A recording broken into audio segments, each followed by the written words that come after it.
പല താല്പര്യങ്ങളുണ്ടാവും. അത് കേരളത്തിലെ സർക്കാർ നടപ്പാക്കാൻ ഉദ്ദേശിക്കുന്നില്ല.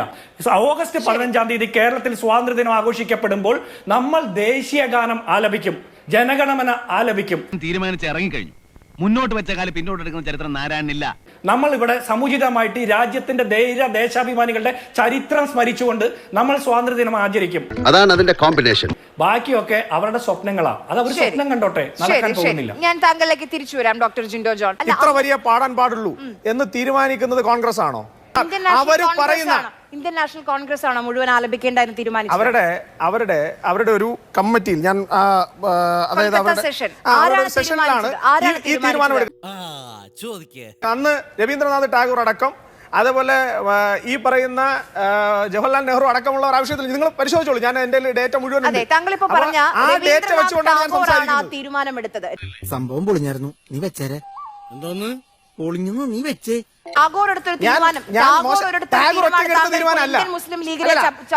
നിങ്ങളുടെ പ്രശ്നം എന്താ അറിയാമോ? നിങ്ങൾ ഒരൊറ്റ കണ്ടന്റിനെ കാണിച്ചിട്ട് ബാക്കിയെല്ലാം നിങ്ങളുടെ ഇഷ്ടപ്പെട്ട നറേറ്റീവിലേക്ക് കൊണ്ടുപോകാനാണ് ശ്രമിക്കുന്നത്. അപ്പൊ നീയോ ഞാനും ഏതാണ്ട് ഇതിന്റെ കൂടെ അടുത്തായിട്ട് വരും.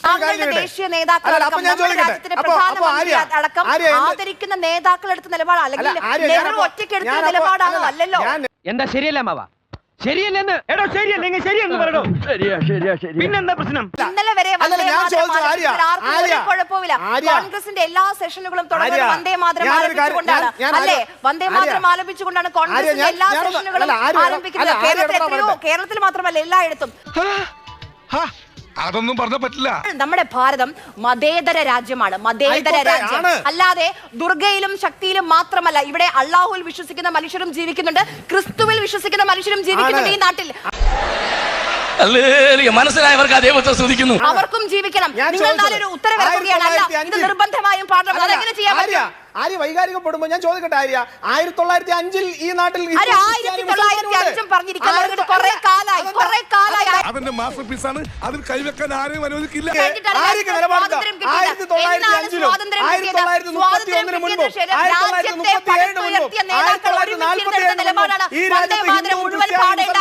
നിന്നെ പോലുള്ള സ്നോബുകൾക്ക് ഈ ആത്മാവ് തൊട്ടറിയാനുള്ള സെൻസ് ഉണ്ടാവണം. ഈ രാജ്യത്ത് ഹിന്ദുവും ക്രിസ്ത്യാനിയും മുസൽമാനും ഉണ്ടായിരുന്നില്ലേ? ഉണ്ടായിരുന്നു. അവർ സമാധാനമായി ജീവിക്കുകയാണ്. നിങ്ങൾക്കാണ് പ്രശ്നം ഉണ്ടാക്കിയത്.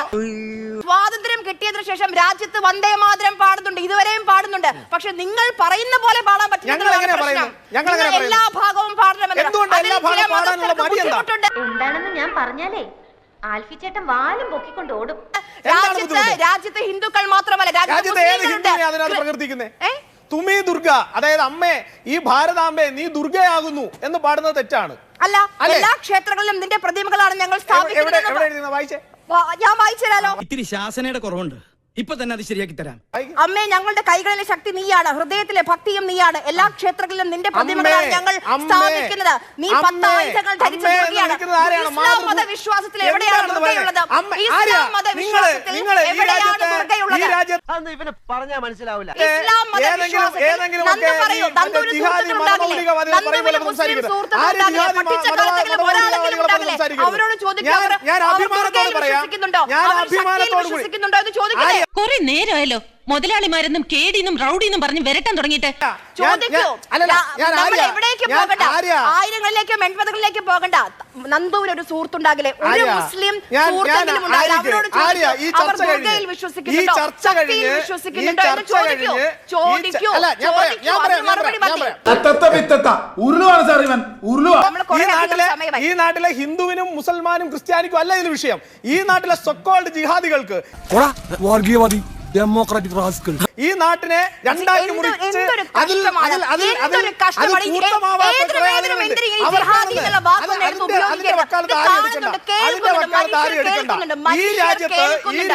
ഈ പുറത്തു നിന്നുള്ള ശല്യത്തിൽ നിന്ന് രക്ഷപ്പെടാൻ ഒരു ഒഴിഞ്ഞ സ്ഥലം വേണം. അതാ കാര്യം. എനിക്ക് കുറച്ച് സമയം തരണം. ആദ്യം BJPയുടെ പ്രതിനിധി പറഞ്ഞ 1-2 കാര്യങ്ങളുണ്ട്. ഒന്ന്, ഈ വന്ദേ മാതരം അത് മുഴുവൻ പാടാൻ ഞങ്ങൾക്ക് സൗകര്യപ്പെടില്ല. നിങ്ങൾക്ക് സൗകര്യമുണ്ടെങ്കിൽ നിങ്ങളുടെ ഇഷ്ടം പോലെ നിങ്ങൾ പാടിക്കോ, നിങ്ങൾ അതുകൊണ്ട് തൃപ്തി അടഞ്ഞോ. ഈ പറഞ്ഞത് ന്യായം. വന്ദേ മാതരം പാടിയത് കൊണ്ട് ചോദ്യപേപ്പർ ചോർന്നത് ശരിയാക്കപ്പെടില്ലല്ലോ, പെട്രോളിന്റെ വില കുറയില്ലല്ലോ, ഇവിടുത്തെ തൊഴിലില്ലായ്മ പരിഹരിക്കപ്പെടില്ലല്ലോ. അപ്പൊ നിങ്ങൾ പരിഹരിക്കാൻ പറ്റുന്ന കാര്യങ്ങൾ ആദ്യം ചെയ്യുന്നതായിരിക്കും കുറെ കൂടി നല്ലത്. നീ അറിഞ്ഞ വന്ദേ മാതരം പാടുകയോ, നിങ്ങൾ കുറെ കാലം മുമ്പ് രാമക്ഷേത്രം ഉണ്ടാക്കാൻ വന്നു, രാമക്ഷേത്രം ഉണ്ടാക്കിയിട്ട് നിങ്ങൾ തന്നെ കൊള്ളയടിച്ചു. ഇപ്പൊ അത് ആരാന്ന് കൊള്ളയടിച്ചെന്ന് കണ്ടുപിടിക്കാൻ പോലും പറ്റാത്തത്ര സകല സംഖ്യകളും കൈയിട്ട് വാരി. എന്തിന്? നരേന്ദ്രമോദിയുടെ യാത്രാപ്പടിയിൽ വരെ കൈയിട്ട് വാരുന്ന സംഖ്യകളായിട്ട് നിങ്ങൾ മാറി. സ്വന്തം പാർട്ടിയുടെ കൊടി മറച്ചു വെക്കുന്ന ആളുകളായിട്ട് നിങ്ങൾ മാറി. അപ്പോൾ നിങ്ങൾ വന്ദേ മാതരം പാടുന്നതാണ് ഈ രാജ്യത്തെ ഏറ്റവും വലിയ പ്രശ്നമെന്ന് വിചാരിക്കുന്നുണ്ടെങ്കിൽ അത് നിങ്ങളുടെ കുഴപ്പം, ഞങ്ങൾക്കത് തോന്നുന്നില്ല. ഞങ്ങൾ ഈ പാവ ഇന്ത്യക്കാർ വല്ല കൂട്ടാത്മഹത്യ ചെയ്ത് ജീവിച്ചോളാം. ബ്രിട്ടീഷുകാരോട് പോരാടിയ സമയത്ത് അത് മുഴുവൻ പാടണ്ട എന്ന് തീരുമാനിച്ച നേതാവിന്റെ പേര് മഹാത്മാഗാന്ധി എന്നാണ്.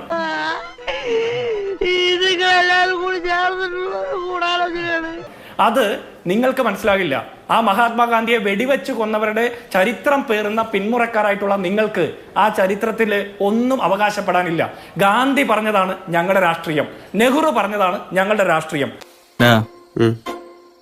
നിനക്ക് ഇപ്പോഴും നല്ല വിഷമമുണ്ടല്ലേ? കുറേശ്ശെ. ഇനി നിങ്ങൾ പറയുന്ന ഒരു കാര്യമുണ്ട്, ജിന്നയുടെ സ്വരമാണ് ഈ വന്ദേ മാതരം മുഴുവൻ പാടാത്തതിന് കാരണമെന്ന്. ഏത് ജിന്നയെ കുറിച്ചിട്ടാ നന്ദു ഈ പറയുന്നത്? ജിന്നയുടെ സ്വരമായിരുന്നു അക്കാലത്ത് സവർക്കർക്ക്. ഒന്നും മനഃപൂർവ്വം അല്ലല്ലോ, കരുതിക്കുട്ടിയല്ലേ. അതുപോലെ തന്നെ ശ്യാമപ്രസാദ് മുഖർജിക്ക്, ഗോൾവർക്കർക്ക്. നിങ്ങളൊന്ന് ചരിത്രം പരിശോധിച്ചാൽ മതി, മനസ്സിലായില്ലേ? ജിന്ന രാജ്യം രണ്ടാക്കണമെന്ന് ആവശ്യപ്പെട്ടത് 1940 മാർച്ച് മാസത്തില് ഓൾ ഇന്ത്യ മുസ്ലിം ലീഗിന്റെ അധ്യക്ഷ പ്രസംഗത്തിലായിരുന്നെങ്കിൽ കഷ്ടകാലത്തിന് അരഞ്ഞാണച്ചേട്ട് പാമ്പാവെന്ന് കേട്ടിട്ടേ ഉള്ളൂ. 1937 ഹിന്ദു മഹാസഭയുടെ അധ്യക്ഷ പ്രസംഗത്തില് അഹമ്മദാബാദിൽ വെച്ചിട്ട് സവർക്കർ പറഞ്ഞിട്ടുണ്ട് 2 രാജ്യമാക്കണം, അതാണ് കുറച്ചുകൂടി നല്ലതെന്ന്. തൂക്കിയല്ലോ നാഥ. മനസ്സിലായില്ലേ? 1943 ജിന്നയുമായിട്ട് എനിക്ക് ഒരു തർക്കവുമില്ല, അദ്ദേഹത്തിന്റെ ഡ്യുവൽ നേഷൻ തിയറിയെ അംഗീകരിക്കുന്നു എന്നാണ് സവർക്കർ പറഞ്ഞത്. അതൊക്കെ പോയി തിരുത്തിയിട്ട് ഞങ്ങളെ ചരിത്രം പഠിപ്പിക്കുക. ഞാൻ സമാധാനം ആഗ്രഹിക്കുന്ന ഒരു പാവം വർഗീയവാദിയാ, നീ എന്നെ കൊണ്ടുപോയി കൊലക്ക് കൊടുക്കരുത്. ഇനി എന്നെ ആര്യെ അരുൺകുമാറിനെ താങ്കൾ കൊണ്ടുപോയി വന്ദേമാതരം ആലപിക്കുന്ന മറ്റൊരാളുടെ പാട്ട് കേൾപ്പിക്കാന്ന് പറഞ്ഞാൽ ഞങ്ങൾക്ക് സൗകര്യമില്ല. നിങ്ങൾ കേൾപ്പിക്കുന്ന പാട്ട് കേട്ടിട്ടല്ല ഞങ്ങൾ രാജ്യത്ത് രാജ്യസ്നേഹികളായതും ഈ രാജ്യത്തിന്റെ ചരിത്രത്തോട് കൂറ് പുലർത്തി നിൽക്കുന്നതും. കൂത്താലും തൊടുത്താലും കൈത്തെടുത്തിട്ടാലും ഇത് മയൂല. കാരണം എന്താ അറിയോ? ഇതിൽ സത്യമുണ്ട്. അത് ഈ പറഞ്ഞ പോലെ പാകിസ്ഥാന്റെ സത്യമല്ല, ഈ മണ്ണിന്റെ ഇന്ത്യന്റെ സത്യം. 1942 ക്വിറ്റ് ഇന്ത്യ സമരത്തിൽ നിങ്ങളുടെ റോൾ എന്തായിരുന്നു? അന്ന് നിങ്ങളുടെ ശ്യാമപ്രസാദ് മുഖർജിയും അന്ന് നിങ്ങളുടെ സവർക്കറും ഗോൾവർക്കറും ഒക്കെ പറഞ്ഞത് എന്താണെന്നറിയോ?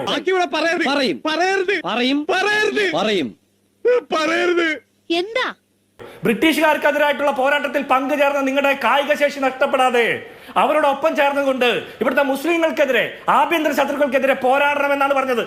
എന്നിട്ട് നിങ്ങൾ ചരിത്രം പഠിപ്പിക്കാൻ വന്നിരിക്കുന്നു.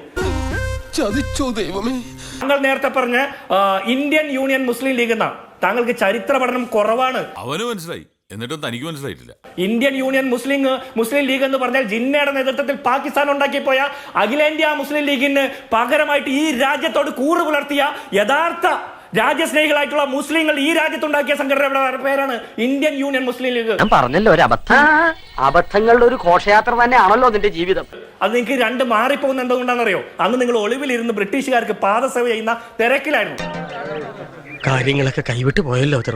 ഇനി ഇതേ മഹാത്മാഗാന്ധി തന്നെ, രാജ്യത്തിന്റെ രാഷ്ട്രപിതാവായിട്ടുള്ള മഹാത്മാഗാന്ധി, സംഘപരിവാറിന്റെ തോക്കിൽ നിന്ന് പറഞ്ഞ വെടിയുണ്ടയേറ്റ് മരണപ്പെട്ട ധീര ദേശാഭിമാനിയായിട്ടുള്ള മഹാത്മാഗാന്ധി 1947 ഓഗസ്റ്റ് മാസം 29-ാം തീയതി രാജ്യത്തിന് സ്വാതന്ത്ര്യം കിട്ടി 14ാമത്തെ ദിവസം വന്ദേ മാതരം ആലപിച്ചപ്പോൾ കൽക്കട്ടയിൽ നടന്ന യോഗത്തിൽ എഴുന്നേറ്റ് നിന്നില്ല. ഇതെല്ലാവർക്കും ഒരു പാഠമായിരിക്കട്ടെ. നിങ്ങൾ ഈ പറഞ്ഞ ബഹുമാനമൊന്നും മഹാത്മാഗാന്ധിക്ക് അക്കാര്യത്തിൽ ഉണ്ടായിരുന്നില്ല. എല്ലാവരെയും ഉൾക്കൊള്ളാത്ത ഒരു കാര്യത്തെ അങ്ങനെ അങ്ങ് ബഹുമാനിക്കേണ്ടെന്ന് മഹാത്മാഗാന്ധി അങ്ങ് തീരുമാനിച്ചു. ഇതിപ്പോ തിരിച്ചടികളുടെ കാലമാണെന്ന് തോന്നുന്നു ധർമ്മ. 1939-ലും 1937-ലും ഒക്കെ ഗാന്ധി കൃത്യമായിട്ട് പറഞ്ഞിട്ടുണ്ട്, ആരുടെയും മേൽ വന്ദേ മാതരം അടിച്ചേൽപ്പിക്കരുത് എന്ന്. എന്റെ ചോര കണ്ടാലേ ഇവനൊക്കെ തൃപ്തി വരെയുള്ളൂ. ഇനി നിങ്ങൾ ഇന്ന് വാഴ്ത്തുന്ന ടാഗോറാണ് പറഞ്ഞത്, ജവഹർലാൽ നെഹ്റുവിനോടും ഗാന്ധിയോടും കോൺഗ്രസിനോടും ഈ രാജ്യത്തെ ദേശീയ പ്രസ്ഥാനത്തോടും പറഞ്ഞത്. അതിൽ കുറെ പ്രശ്നമുണ്ട്. എല്ലാവർക്കും അക്സെപ്റ്റബിൾ ആയിട്ടുള്ള കാര്യങ്ങൾ മാത്രം ആലപിച്ചാൽ മാത്രം മതി. എന്നെ കൊണ്ടോ ഏതെങ്കിലും ഒരു മുസ്ലിം സഹോദരനെ കൊണ്ടോ മറ്റേതെങ്കിലും ജനവിഭാഗങ്ങളിൽപ്പെട്ട മനുഷ്യരെ കൊണ്ടോ മതവിശ്വാസികളെ കൊണ്ടോ ലക്ഷ്മി എന്നും ദുർഗ എന്നും പാടിക്കണമെന്ന് നിങ്ങൾ നിർബന്ധിക്കേണ്ട കാര്യമില്ല. നമ്മളെ മയ്യത്തെടുക്കാൻ നേരായോ നിങ്ങൾ കബഡി വരുത്തി വെച്ചൊന്നു. യഥാർത്ഥ ദേശാഭിമാനികളായിട്ടുള്ള ഹിന്ദുക്കൾ പോലും അങ്ങനെ വിശ്വസിക്കുന്നില്ലല്ലോ. ഇപ്പോഴാണ് നിങ്ങളൊരു വന്ദേ മാതരം കൊണ്ടുവന്നിരിക്കുന്നത്. പണി പാലും വെള്ളത്തിലാണല്ലോ കിട്ടിയത്. അത് കയ്യിൽ വെച്ചാൽ മതി. ചരിത്രം കുറച്ചുകൂടി പഠിച്ചിട്ട് സംസാരിക്കാൻ വരുന്നതായിരിക്കും കുറച്ചുകൂടി നല്ലതെന്ന് എനിക്കൊരു ഉപദേശമുണ്ട്.